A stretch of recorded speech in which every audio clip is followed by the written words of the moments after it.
I'm back. We're now live with Michael Gattuso, owner of Global Fighting Solutions, a C-rate, bottom of the barrel sanctioning body here in Florida. Mike, how you doing, buddy?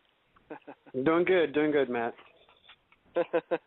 All kidding aside, Global Fighting Solutions this past year won Florida Amateur Sanctioning Body of the Year, so that's big things for you guys out there. And I know you work hard there for such a tiny guy. You do a lot of good work there for Florida MMA, man. So, what are things looking like with Global Fighting Solutions currently? Looking good, man. Looking good. Basically, still sanctioned fights, still trying to change rules, still trying to fight the Florida Boxing Commission on the shin guard rules that I'm trying to put into effect, which was actually supposed to happen this Friday. We were supposed to have a workshop. Got canceled, moved down to I think it's till June now. So we're still working on that. We're still working on the weight thing. We're still working on the youth MMA. And there's a lot of things still in the works. A lot of things in the works. You know, the whole thing is we're still waiting on the revisions that haven't came out yet. You know, we're still working on the revisions from March of 2013, which are still wrong. And right, yeah. You know, we just had a couple of events ago, I did the Florida Championship fighting, and the state of Florida actually showed up. And they did their inspection. I passed everything, you know, with flying colors, and they were questioning the ground and pound. And this just shows you the mentality that, you know, these people do not have any knowledge in MMA. And the one guy was bringing up the fact that one of the fighters was only had 2 fights. And I said, wait a minute. I said, how is that possible? He goes, well, you know, you're supposed to have 3 sanctioned fights. I said, wait a minute. This guy has more than three fights, you know, or more than 2 fights. And he goes, well, what do you mean? I said, I said, if you look right here in MMA.TV, it shows the guy's 3-2. He says, no. He says, look again, it shows that he has 2 sanctioned fights. I said, wait a minute. If you're not a member through MMA.TV, it's going to show up as an unsanctioned fight. Even though it's an unsanctioned fight, he still fought. So I was arguing my own rule that I put into effect. So that just shows you that these you know, especially the state of Florida, which is now trying to step in, which is the DPPR, and trying to take over the Florida Boxing Commission, they're trying to force rules that they don't even understand. That's how crazy this is. So, you know, right now, you know, with the Florida Boxing Commission, you know, with the new revisions that we go back to March of 2013, they're still incorrect. I mean, this is the wild, wild west here. Every sanctioned body in the state of Florida is doing everything different. You know, some have the eight standing count into effect, some don't use it. And still to this day, you don't even need blood work. That's how crazy this is. Not only do you need blood work, and as a matter of fact, well, I had the state of Florida there. I said, okay. I said, I have 2 women fighting on this card. I said, do they need pregnancy tests? Well, of course they do. Okay, show me where in the rules and regulations that it's required. It's not. It's not required. So until these things are changed, that's why, you have, this sanctioned body doing this sanctioned body doing that, and everybody's almost kind of doing their own thing. You know, what I believe in, I'm still working off the old ISK rules, which what happened was with the ISK rules, the state of Florida says, wait a minute, these aren't rules made by the state, by the Florida Boxing Commission. We can no longer acknowledge these rules. We have to have our own rules. The only problem is when they made their own rules, they didn't add all the right things that needed to be added to it. They were more worried about finding the sanctioned bodies or going through the application effect, but the rules and regulations that pertain to the fighters and promoters were not added. So, I mean, it's a mess right now. And still to this day, a year later, we still don't have them. We still do not have them.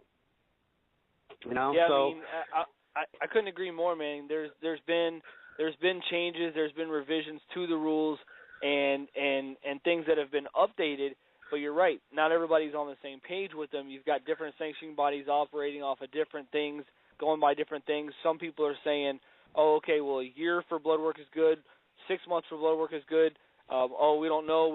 You know, there's no governing body overseeing everything saying this is the rule, this is how it's going to be, and this is what you're going to follow. You've got the Florida Boxing Commission that isn't paying any attention to MMA. They're just there to collect the checks, and they're at the pro events to oversee them, but they're not doing anything for the amateur MMA when there needs to be one body the individual sanctioning bodies, your sanctioning body, the ISKA, the this, the that, all these different sanctioning bodies.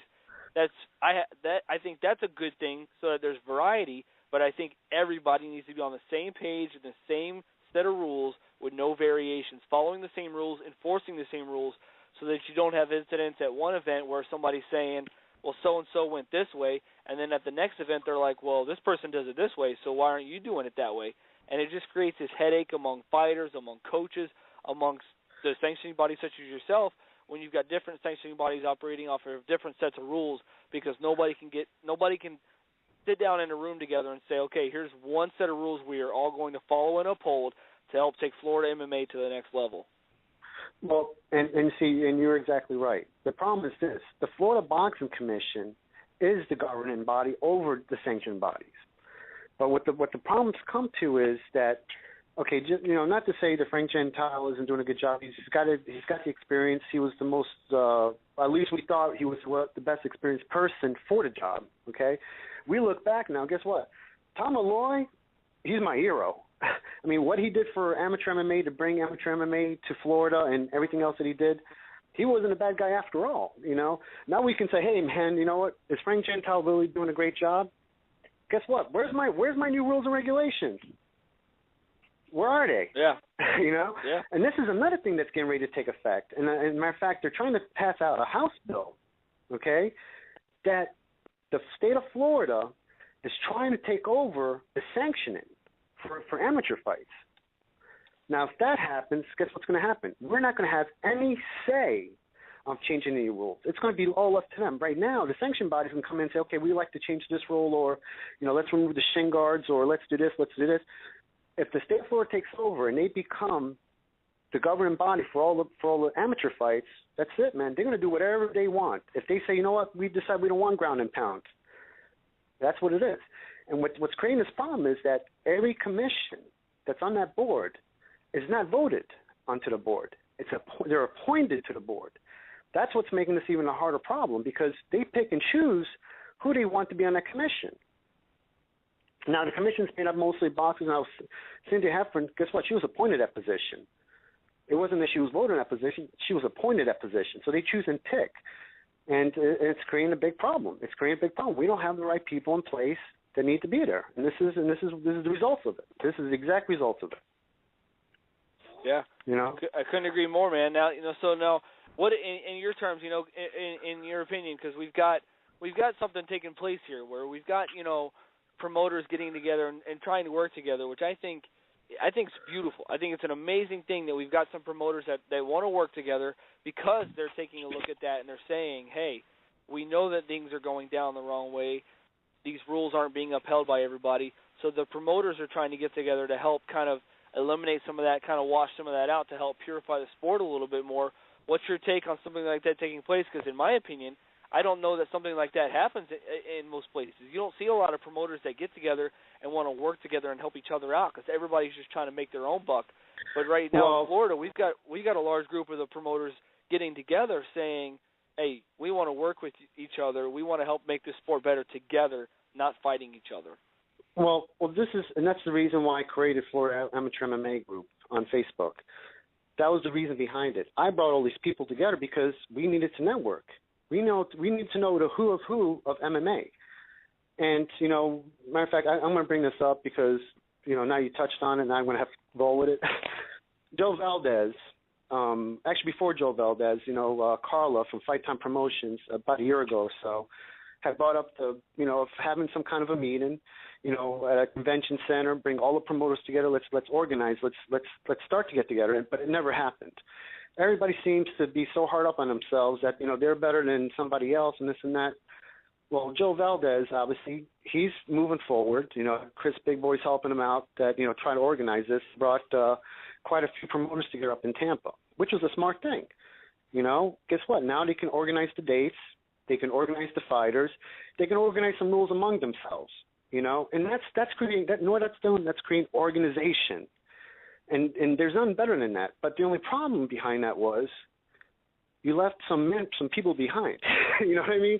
What about the rest of the promoters? I mean, he needs to keep the ball rolling and bring the rest of the promoters in and keep going with the direction he's going, because that's how you organize and structure just in Florida alone. Let me tell you something.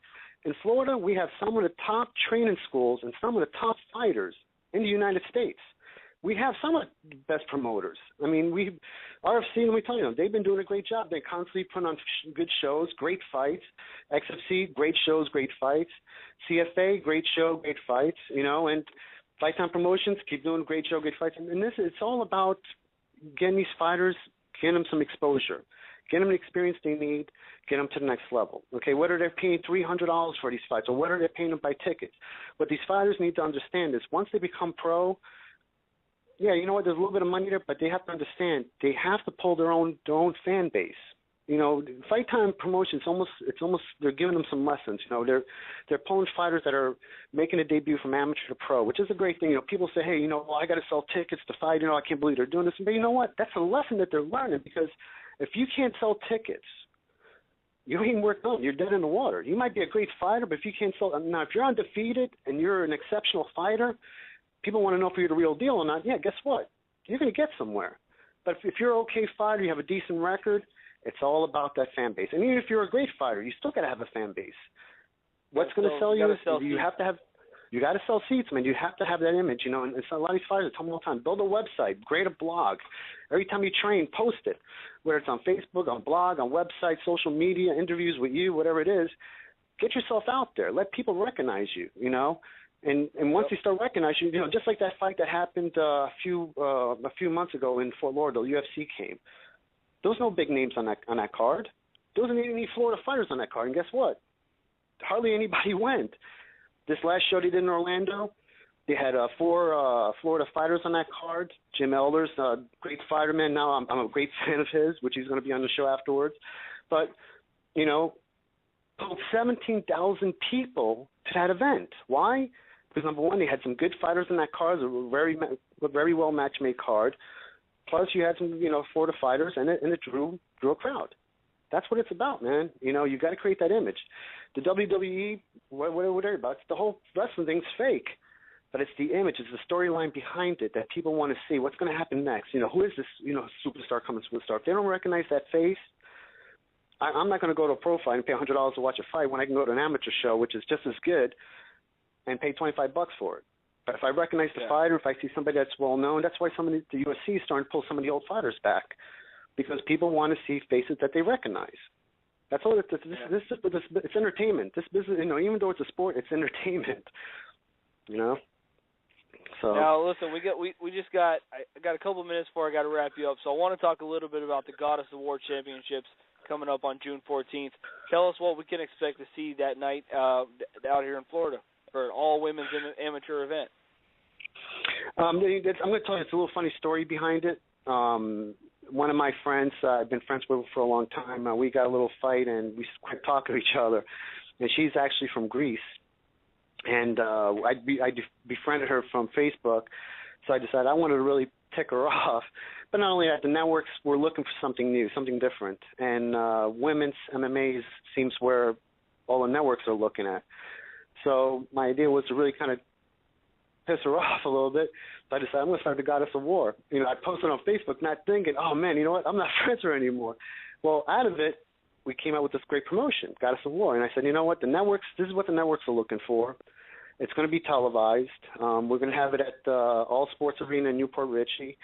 We're bringing great talent from all over the United States. Mike Ennis is doing the matchmaking, so he's pulling in girl fighters from Connecticut, Kentucky, Tennessee, from all over the place, And we're going to have a great matchup. We're going to put a storyline behind that. We're going to do some really neat things. We're it's not just going to be an MMA event. It's going to be an MMA show. We're going to bring some really neat things to it. It's going to make different than you've probably ever seen before. And instead of seeing ring girls, you're going to see ring men. We're going to try to make it into a Coliseum effect, and it's going to be pretty wild. It's going to be really exciting to see. And Matt, before I just want to bring one more thing up, just to get this across, for the fighters, training schools, everybody that's listening.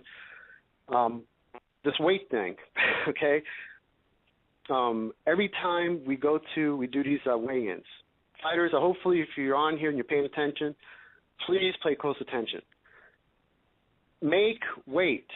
Okay, if you're coming in and you're supposed to be fighting at 155, come in at 155. Okay, don't be coming in at 160. This is a big issue. I'm going as far as trying to change the rules with the Florida Boxing Commission to try and fix this problem. And I really have, the only way I thought about fixing this, I can't even blame it on the fighters anymore. You know who I have to blame? The training schools. Because if the training schools do not teach them the proper discipline on dropping weight, because let me tell you something, these fighters showing up to the weigh-ins and not making weight, not only is it disrespectful to the fighter and to the training school and to the, less alone to the promoter, I mean, this is what happened to the old traditional discipline from these martial arts schools.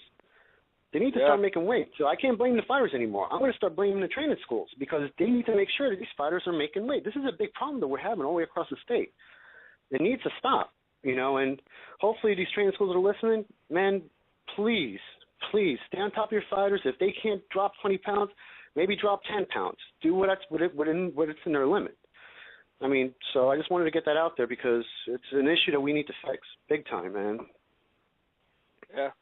Well, listen, Mike, man, thank you for being on the show with us tonight, dude. I always enjoy hearing what you have to say, whether or not I think it makes any sense or not. So I'll see you around, dude. Mike, you're always welcome here on the show, man. You have a good night, all right, dude? You got it. Thank you. All right, Mike, take it easy, man.